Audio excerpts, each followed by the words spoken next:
Welcome to Cryptopia Cast. I am your host, Loudy, and welcome to the show. Tonight we have a special guest. He is our social media manager, and we're going to be talking a lot of things tonight. We're going to be talking about cooking, politics, yeah? We're going to talk about that and more. So stick around, and I hope you guys enjoy the show.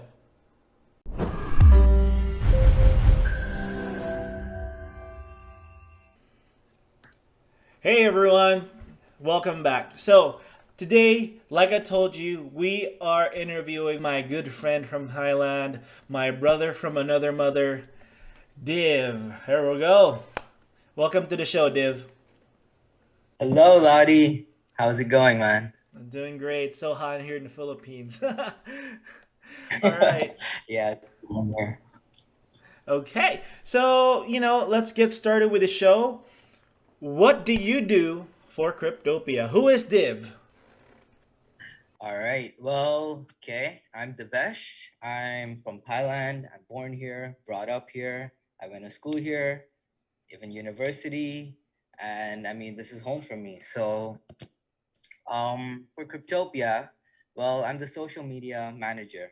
So, I'm responsible for basically Cryptopia's presence online across social media channels. So like Facebook, Instagram, Twitter. But to elaborate further, right? So it's like a lot of content creation. And from time to time, I work with videos as well. I'm designing some of the content.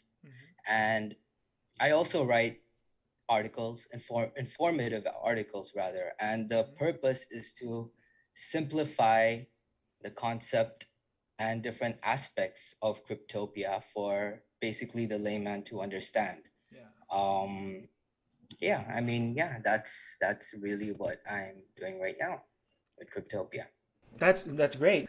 Given the fact that Cryptopia is something very new to a lot of people, is it hard for you to translate that? To make it simple, to make something very complex simple to understand for the common people.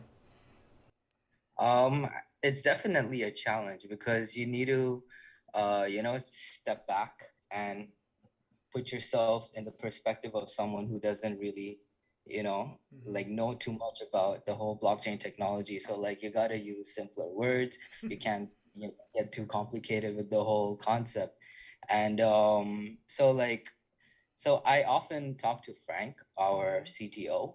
Yeah. So he's telling me about the different technical aspects of the game and everything, and I'm like noting it all down. I'm like, all right, how do I like put this together for someone to understand? But yeah, it's good. It's good. Yeah. All right. It looks like we got the right man for the job. So yeah, how did you get started with your career? And you being a social media artist, you being a social media manager, how did you get started with that?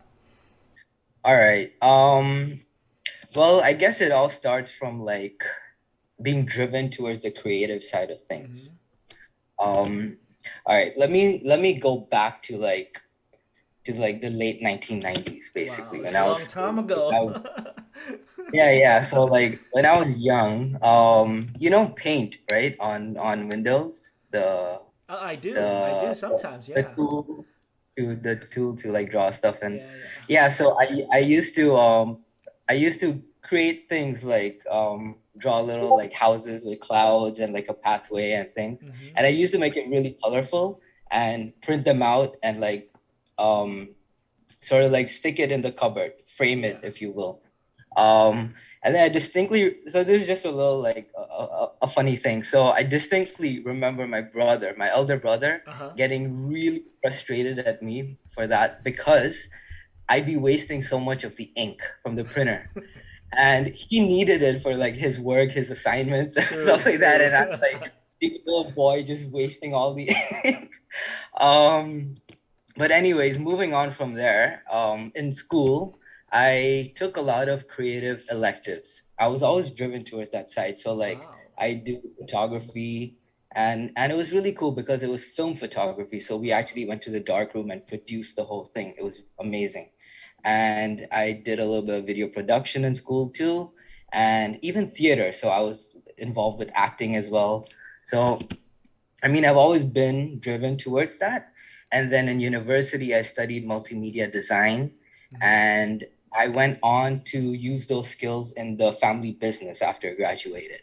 And then slowly, I developed an interest in cooking. And that led me to run a restaurant for about, yeah, it was about 4 to 5 years. And that's really when I started using social media, Oh. because that was the form of marketing, basically, your restaurant. Mm-hmm. And while I was doing that on the side, I also studied digital media marketing. Oh, okay. So so that went on for 4 years. So I have like 4 years experience in doing that. And then during the early like when I just started running the restaurant, this was like say 2016 or 17. Mm-hmm. A good friend of mine started talking to me about crypto, Oh, right? But when I don't understand something, I sort of am pretty skeptical about it, and I just like sort of shoo it off. I'm sure everyone um is when they started. Right. So then I was like sort of debating and like with him about it. And but what he told me is that like it's going to transform the world, this Yeah, whole technology. It's not just about making money. Um but money is a big factor, right? yeah, Who true. doesn't like it? Yeah, so then I shoot that off, and then skip a few years, we hit 2020, and this is like when the pandemic comes, and it's like the end of 2020 now, and it's Bitcoin is back up in the hot topic again. True. And then like it just did like I don't know how many X, and I'm like, what did I miss out on? I was like, come on, are you serious? Because that's also when there were so many COVID restrictions, and then it sort of led me to, having to close the restaurant. It just wasn't feasible anymore. So then I thought to myself, like, what if I like invested that money in crypto? Like, Yeah, we probably wouldn't be here talking right now, to be honest, if that happened. yeah. That's how I got started with the career of social media marketing, was from the restaurant. Nice, nice. Well, it's very good thing for you because a lot of people, when they develop a talent, if you have a hobby when you were a kid, you are really fortunate because you were able to bring that along with you as you grew up. A lot of people that I know, like to draw, like to paint, like to sing, but as they grow older, as they mature, they're not able to nourish those gifts anymore, and it's kind of a lost art for them. So you were really fortunate to have brought that along with you and actually make a career out of that. So that's amazing. So Yeah. with that being said, do you have any tips for the people that are listening right now? What can you say to them how they can nurture that gift? How they can nurture that gift, right? Well, I guess you just need to sort of be resilient and keep doing what you love, Mm-hmm. right?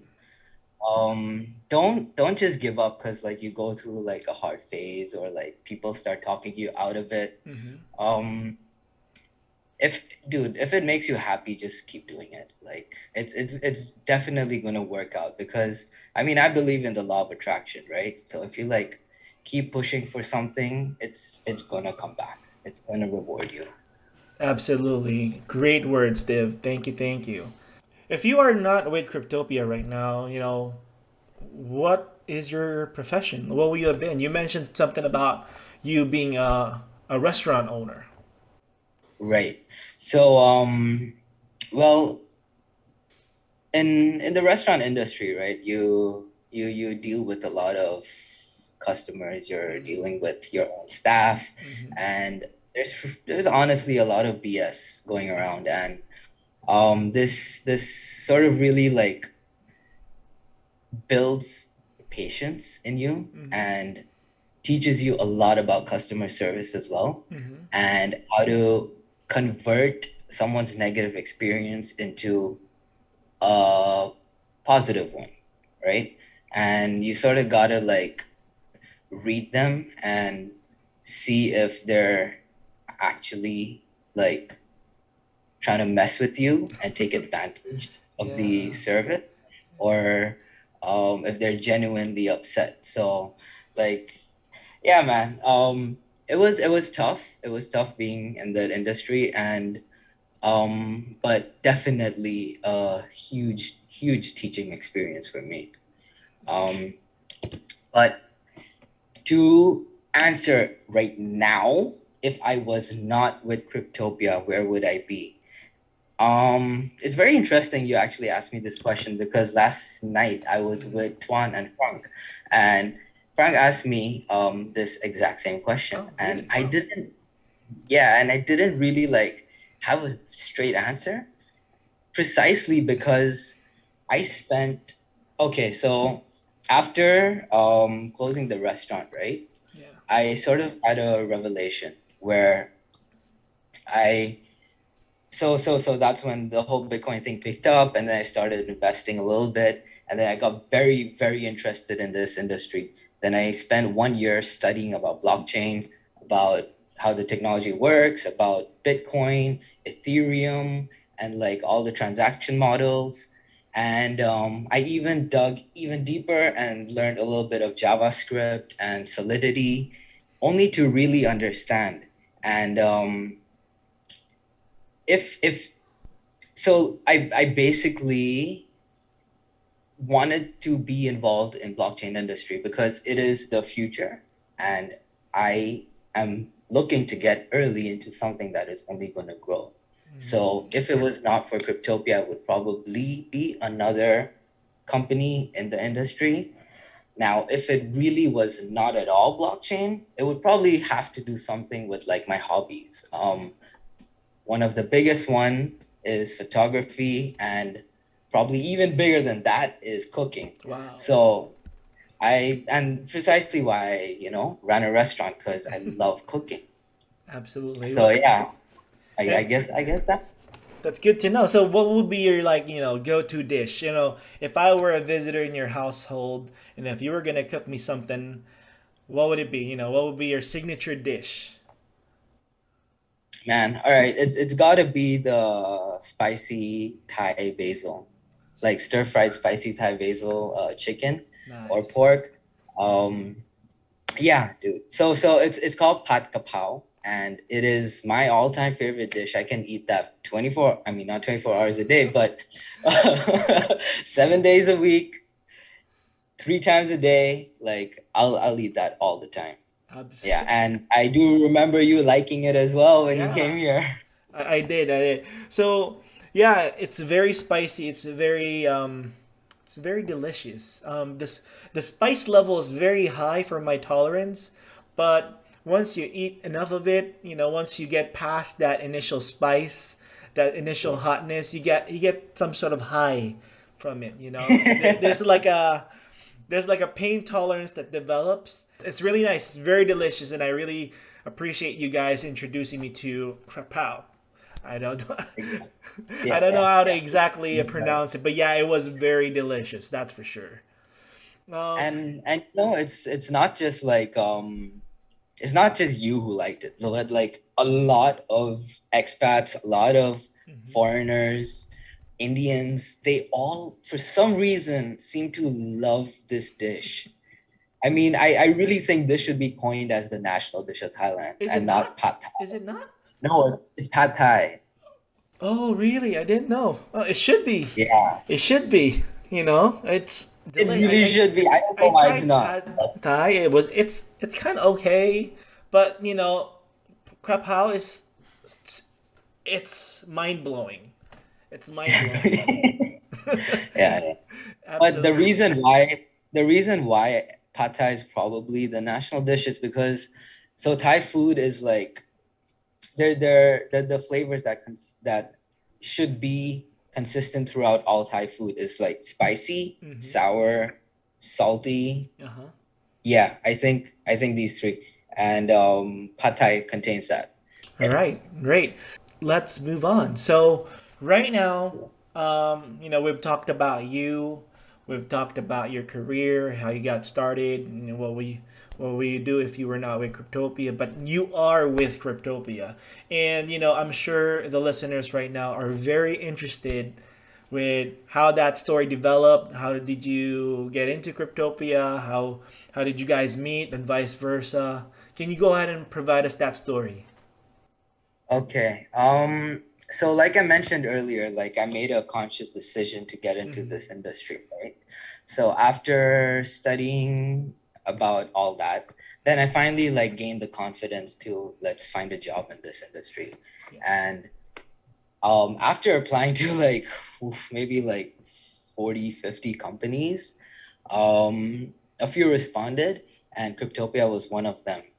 And I found them on LinkedIn. So when they responded, I went through their website and dude, the experience of as a first time user going through the website, it was so interesting because like as you scroll, it tells you a little bit about the story of Cryptopia and it takes you through the gameplay Yeah. and it talks about the factions. So like it's so smooth sailing. You just understand.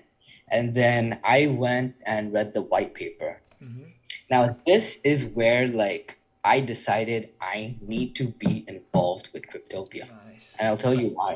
All right. So, in the white paper, there was something that really stuck out to me, which is something that I've always wondered about. Okay. So, what I'm talking about is on a political aspect. I never understood why people or citizens vote for leaders to, rule. Mm-hmm. And why don't they vote on actual policies? And Cryptopia makes you vote on policies. And there's a whole voting mechanism behind it. Yeah. And I've written an article behind that as well and everything. But dude, so when I found this, that Cryptopia um, makes you vote on policies, that is what stuck with me because it completely aligns with my political belief. And I have a deep interest in politics as well. Wow. So that's when I was like, all right, this aligns with my belief and I need to be involved. But another thing is that Cryptopia is completely based on the blockchain, right? Yeah. So it takes every fundamental aspect of what's possible with the blockchain Yeah. and the game is doing using that, like they're utilizing every possible way you can use the blockchain in the game, and it's completely based on the blockchain, so there's no like server or anything. And that's also like another huge factor why I was like, okay, I want to be with Cryptopia, because everything I just studied I'm getting here, so I'm like, yes. Absolutely. To some, building a game totally from the blockchain sounds ludicrous, at the beginning until someone makes it happen, right? And that's what Cryptopia is right now. Yeah, and then, that's a very great story, Devesh. You mentioned that you've written some articles for Cryptopia, right? So Right. based off of that, you mentioned players. It's very for new players, right? It's very difficult for them to understand how the blockchain works, how serverless and peer-to-peer connections works and stuff like that. Me personally, when I got started, I don't know heck about these things. I'm a virgin when it comes to these. But when I saw the white paper, I saw your articles, I read through stuff. It was very easy for me.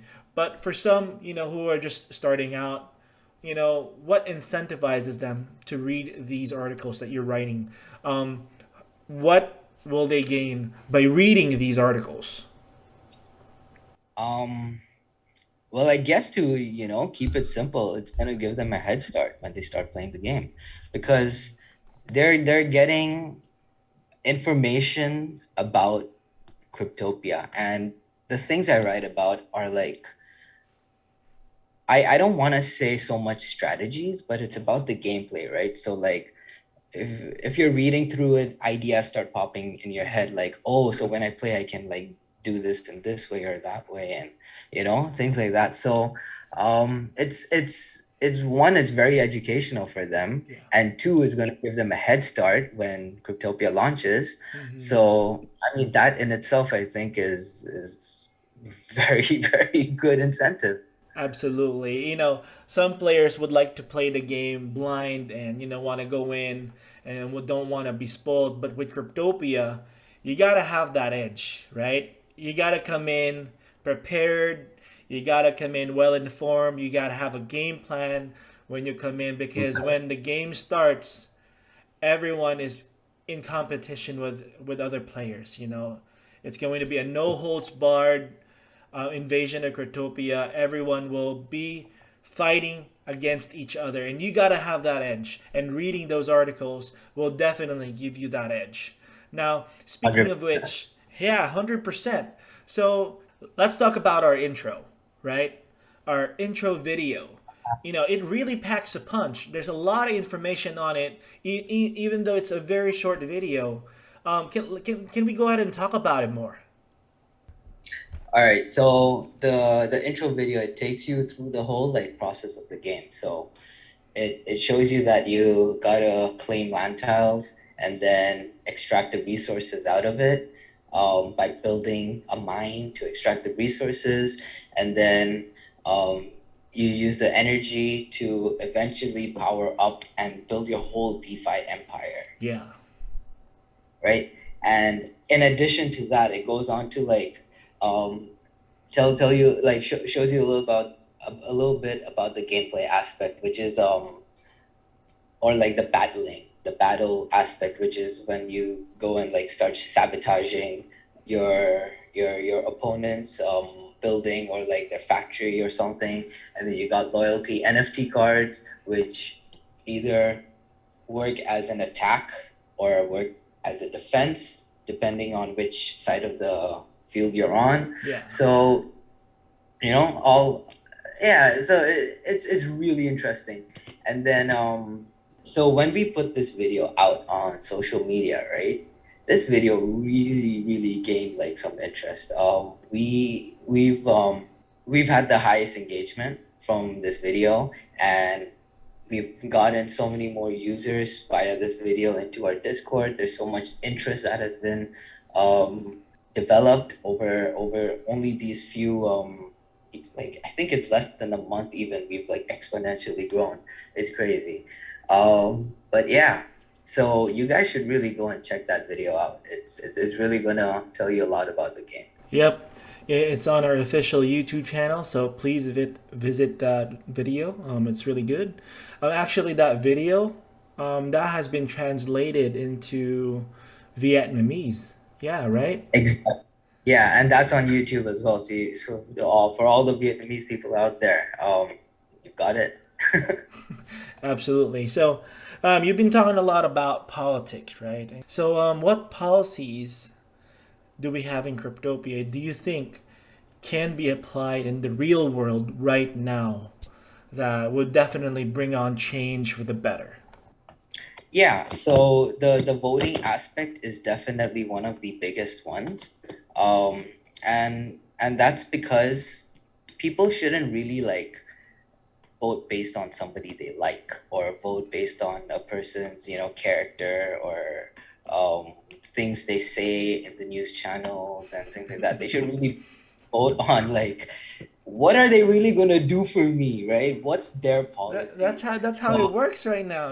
The more your face is on the news, the more you see that person's face when you walk around on the streets, a newspaper or in the TV. That's how it works right now, right? exactly, Based on exactly. popularity.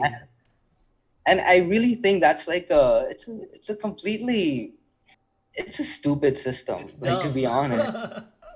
Like it's dumb. Um so I envision a future, right, Yeah, yeah, yeah. where the ballots when people vote, they're not gonna see names, but they're gonna see like tax funded healthcare, tax funded education, and things along those lines. And I want this, I want that. And then we figure out, all right, who's the right person for the job, basically. There you go. So it's the other way around for you. Instead of voting people to create policies, We create policies, vote on those policies, and then vote on the people who's gonna make those policies work. Exactly. And these policies should be initiated by the citizens. You want to give the people what they want, right? You Yeah. don't want to give people what they don't want. Then we start having all these riots and like and then it further leads down to like corruption. People start getting corrupted, and then all that money flows into like a tiny percentage of the rich people, and then we have inflation, and then we use Bitcoin as a hedge against inflation. Yeah. And that's the good thing about Cryptopia is because Cryptopia is using that policy. That's what Cryptopia is doing right now. It's all going to come into fruition once the game launches. People will realize that the concepts of Cryptopia work. That a decentralized city state where people get along with each other, not really get along because of the factions. But Yeah. but yeah, right? You get what I mean? Yeah, exactly. Like I was saying earlier, and these are Frank's words, but he said it's a social experiment, and I completely agree with him. It's it's really gonna be interesting to see how the people interpret it, Absolutely. and and based on the faction they choose, are are some people gonna be like, oh, I made a mistake, I should have chosen the other faction, or like, it's really interesting to see how it's gonna turn out. But I mean, like in real life, as you grow older, you have change in opinions, you learn more, so I do expect a similar thing to happen throughout the game. So yeah. Absolutely. Cryptopia is gonna change the NFT scene for sure. And so, with that Oh, being said, I'll just go ahead and leave you with this last question, okay, Div? yeah. What's the future for Cryptopia looking like? How do you see Cryptopia, 5 or 10 years from now? I see Cryptopia being used by millions of people um, in the metaverse, using it as a way of passive income. I see it being a tool for essentially financial freedom, because Hmm. the game is designed in such a way where almost every aspect, if not every aspect of the game, is geared towards earning. Yes. So like no matter what strategy you use, which whether you want to be an adventurer or a tycoon or a pirate or a bounty hunter, like whatever you want to, whatever strategy you want to take, you're always gonna be earning, and that's essentially the beauty of the blockchain technology, because it enables a win-win situation for everybody. It's Cryptopia is, you could say Cryptopia is a system designed for everyone to win. And Nice. I like that. that, right? And that's precisely why I'm so excited about this project, because there's nothing like it out there. Yeah, true. And and when you can actually achieve a goal to get everyone to win, there's no losing, right? It's Abs- unstoppable because it's decentralized as well. Who's gonna do anything about it? Nobody. So yeah. Absolutely. And with that being said, I'd like to thank you for joining us today on this podcast. Where can people hit you up? Where can they find you? You can find me on throughout all my social media channels. Instagram, I'm on Facebook, I'm on Twitter. On the website, you'll find my LinkedIn. That could be a starting point. So yeah, my handle is devesh.tan. So you guys can find me. All right, and we can also hang out with you on our Discord channel, right? Of course, of course. 100%. How did I forget to say that? No, it's okay. So yeah, thank you very much, Div. I really appreciate you spending some time with me. I know that you are very busy with your work. Thank you very much, and yeah, that wraps it up for our episode tonight. Thank you very much for joining in, listening in. I hope you picked up a lot of good lessons from Div. See you on the next one. Goodbye. Thank you, Laudy. Goodbye. Bye, guys.